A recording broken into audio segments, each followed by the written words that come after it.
Ric Bucher, NBA analyst for Fox. Here's the man, the myth, the legend. Love talking hoops. Hey, Alex. With Ric Bucher. J-Mac. Some breaking news just before you came on.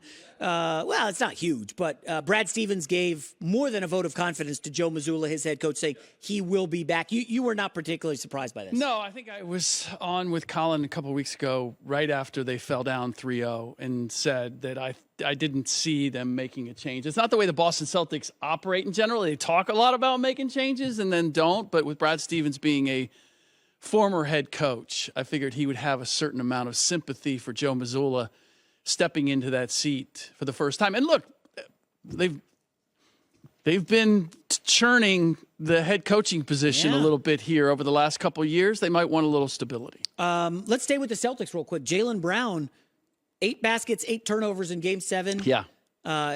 All NBA team, looking at a super max. Yeah. I think it's a no-brainer. I think you keep them together and keep the continuity. Other people, not so much. But I'll say this, Rick. Is it easier to unload him now? Yeah. Or you give him the Supermax and you give it another year and then you offload him because the market opens up? A lot more teams willing to trade for Jaylen Brown with 3 or 4 years left on his deal. Maybe an Orlando would be interested. I'm just throwing out Orlando because that's what people do, Orlando Magic.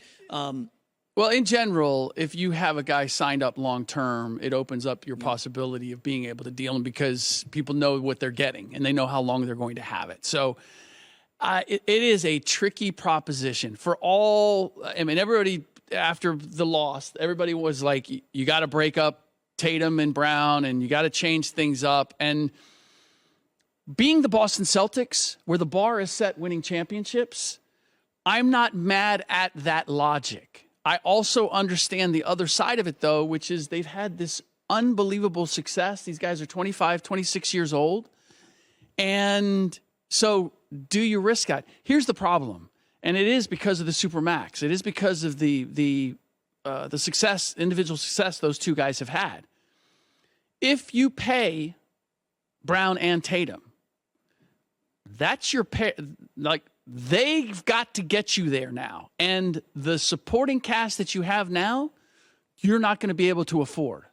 So if you believe that these guys can elevate themselves and they can make other guys better as opposed to getting better guys to make them better, then I say go ahead, pay them. That's where you place your bet. I'm not convinced in the same way that when we looked at Kevin Durant and Russell Westbrook, like we're like two great individual talents. But can that combination win you a championship? Or is there always a little bit of friction there because of just the dynamics of how they play?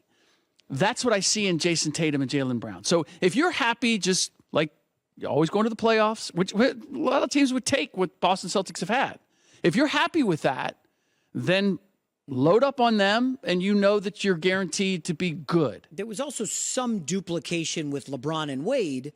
Not total duplication, but they also had Bosh to blame all. He was the fall guy anytime things went awry. Well, Bosh, come on, hey, you're not doing anything. Well, but there was also, like, LeBron was at heart a playmaker, and Dwayne Wade at heart is a shooting guard. And they also had a very unique relationship where Dwayne Wade was going to push LeBron James. This is one of my issues with Jayson and Jaylen. Like, who's the driving force there? Are they making each other better? I know they like each other. I know they work out with each other. I know they're both hard workers. But is there somebody who's saying, hey, you're not good enough right now. You're not playing well enough right now. Do they have the ability to say that to each other and demand more? And I just haven't seen that. Do you think Brad Stevens would do this often rumored deal, Jaylen Brown and something for Damian Lillard and something? I do not see that. I'm not doing that. I do not see that happening.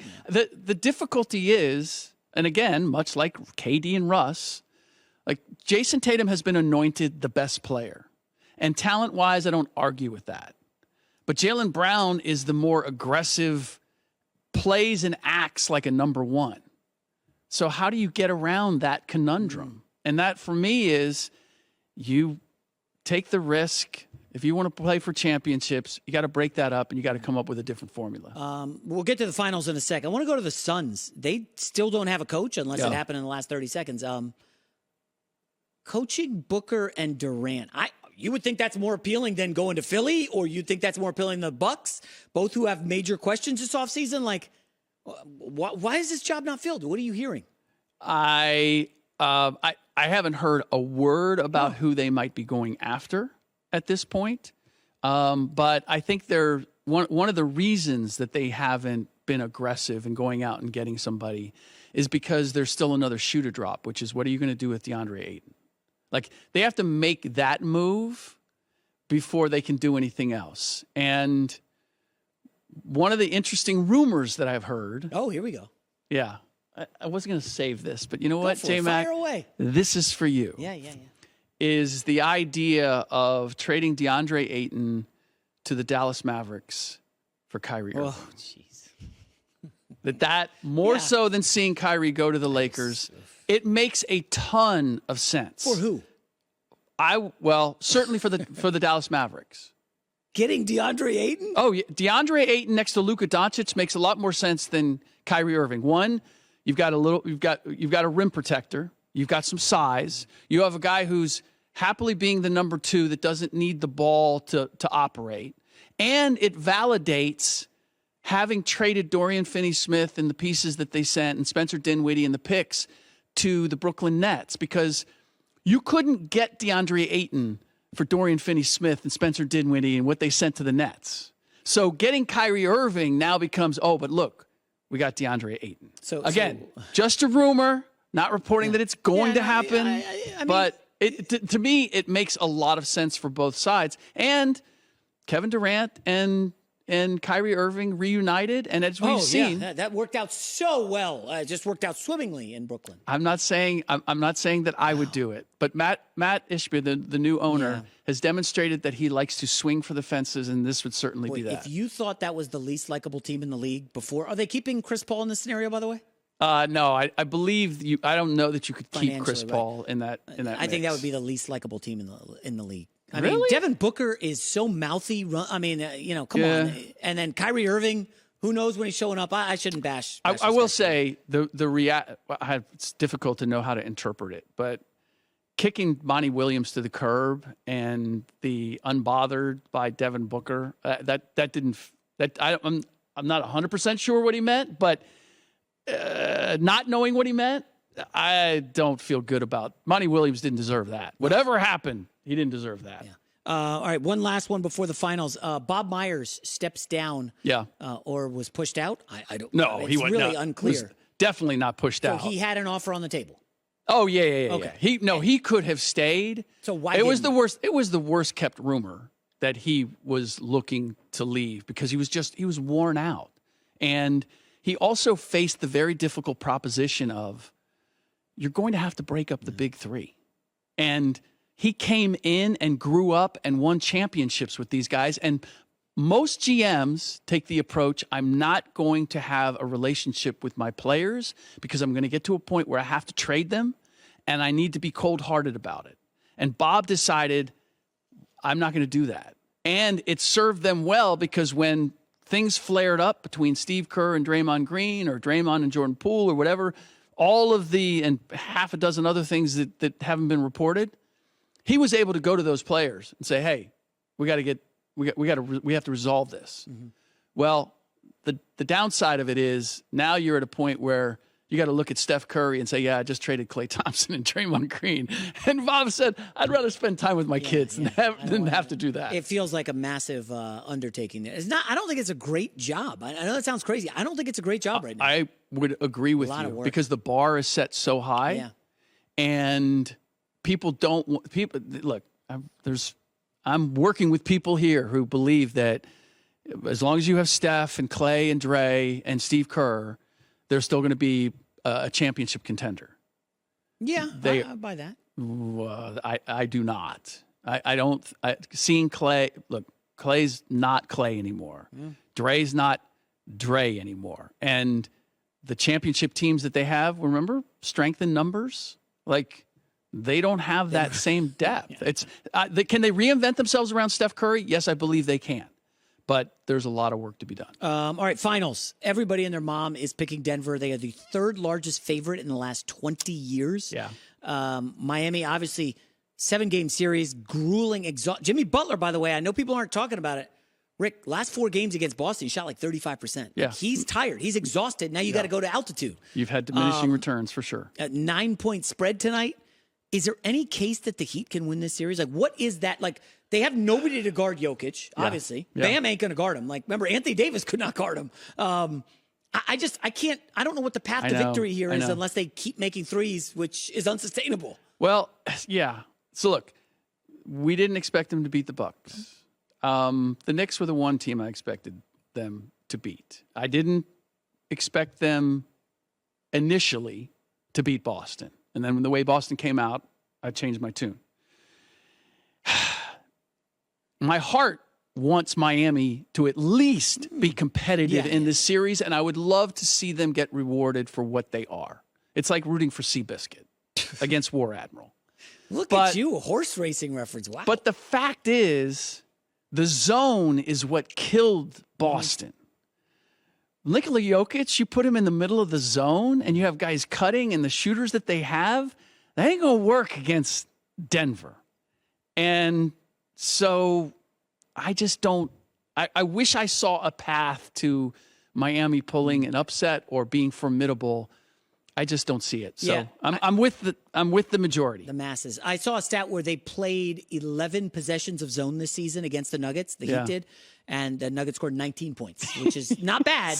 Now, the one bet that I do kind of like here is – like, do you think Spoelstra, who's a great coach, goes all in and says, we're stopping Jokic? Or do you think the strategy is, we're going to let Jokic get 53 like he did against the Suns in the loss? Yeah. We're not letting Jamal Murray and Michael Porter and those guys go off from deep. And that's our best path. Do you think that they let Jokic eat? That would be my strategy. Okay. Because 1, it's going to test his endurance.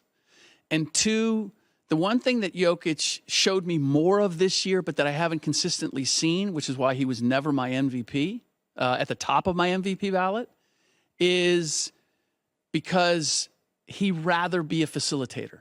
He'd rather get everybody involved. If you said, you know what, go get 50 and beat me, I don't know that he would consistently do that. It's just not, it's a little bit like LeBron James. He feels like, I want to play the game. I want to get everybody involved. I don't want to dominate the ball. So, look, as I said, he's done more of that this year, which is why I considered putting him at the top of my ballot for the first time this year. But there was time, I saw a regression through these playoffs where it was like, Jokic, this is your time to press the issue. This is your time to impose your will. Don't lay back.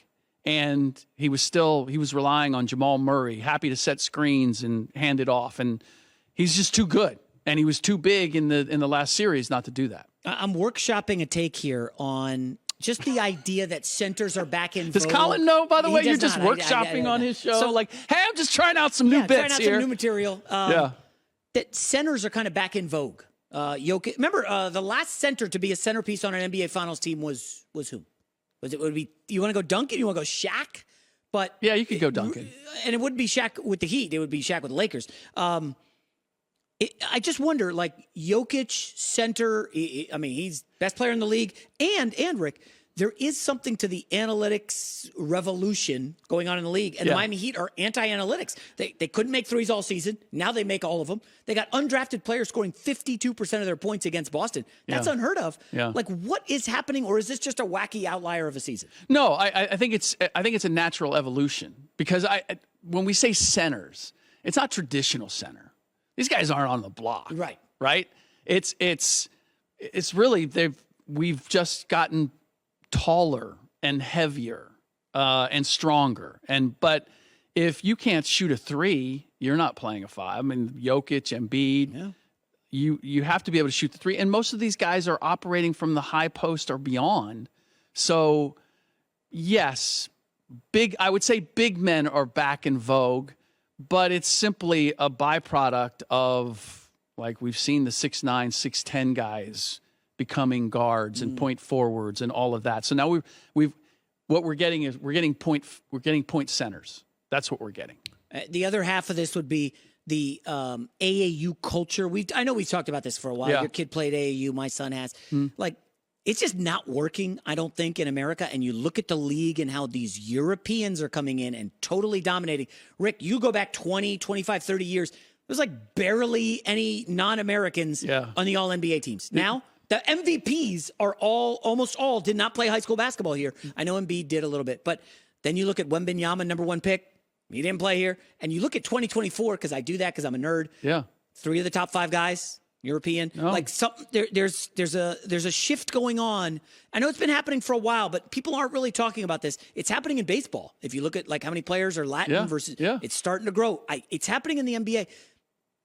But does the league, do you think, cares? And I know that's a wacky question, but we look at interest in Jokic versus the Heat. Yeah. And I don't know. Continue. Yeah. No, I think there is an element there. I don't think that U.S. basketball fans embrace international play. Like, for all that Giannis has done and for as great a personality as he is, he's not embraced the way Steph or LeBron are. He's just not. And that's just the reality.